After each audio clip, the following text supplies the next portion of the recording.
السلام علیکم ورحمۃ اللہ وبرکاتہ۔ ناظرین اکرام، امید کرتا ہوں آپ لوگ خیر واپس سے ہوں گے۔ اللہ تبارک و تعالیٰ آپ لوگ کو مزید خوش رکھے اور نیک عمل کرنے کی توفیق عطا فرمائے۔ ناظرین اکرام، حق اور سچ پیغام میں جڑنے کے لیے آپ لوگوں کا شکریہ ادا کرتا ہوں۔ ناظرین اکرام، آپ لوگوں سے گزارش ہے ہمارے اس چینل کو سبسکرائب کر لیجئے۔ ناظرین اکرام، آج کی اہم خبر یہ ہے کہ دہلی کی تاریخی جامع مسجد کے امام سید احمد بخاری دامت برکاتہم العالیہ کی طبیعت کافی ناساز ہے، کافی بگڑ گئی ہے۔ تو جیسے ہی بگڑنے کی اطلاع ملی تو میرے دوستو فوراً ہی اپولو اسپتال کے اندر ایڈمٹ کروایا گیا۔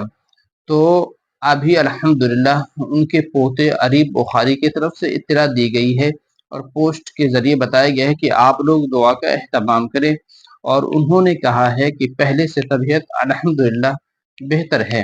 آپ لوگ دعا کریں، اپنے دعاؤں میں خاص یاد کریں، اور حضرت کی زیادہ سے زیادہ دعا کرنے کی آپ کوشش کریں حضرت کے صحت کے لیے۔ میرے بھائیو اور دوستو، آپ لوگوں سے گزارش ہے کہ آپ لوگ بھی اپنے دعاؤں میں، خصوصی دعاؤں میں یاد رکھیں۔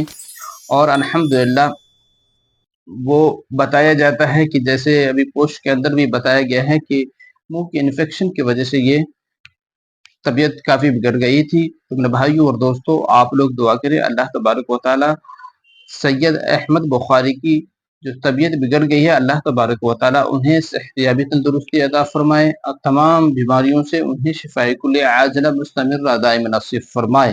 آپ اس ویڈیو کو زیادہ سے زیادہ لوگوں تک شیئر کریں گے، اور جو بھی لوگ اس ویڈیو کو دیکھیں گے اور ان کے لیے دعا کریں گے تو ہو سکتا ہے کس کی دعا قبول ہو جائے، اللہ تبارک و تعالی کس کے ذریعے انہیں شفا یا بھی عطا فرمائے۔ تو آپ لوگ اس ویڈیو کو زیادہ سے زیادہ لوگوں تک شیئر کریں اور دعا کا اہتمام کریں۔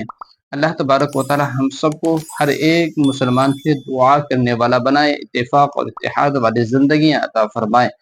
ناظرین کرام، آپ دعا کریں صحتیابی کے لیے، اور تمام مسلمانوں کی اللہ تبارک و تعالی حفاظت کے لیے دعا کریں، امن و امان میں رکھے، اور اللہ تبارک و تعالی اپنے حفظ و امان میں رکھے۔ اس ویڈیو کو زیادہ سے زیادہ لوگوں تک شیئر کیجیے۔ السلام علیکم ورحمۃ اللہ وبرکاتہ۔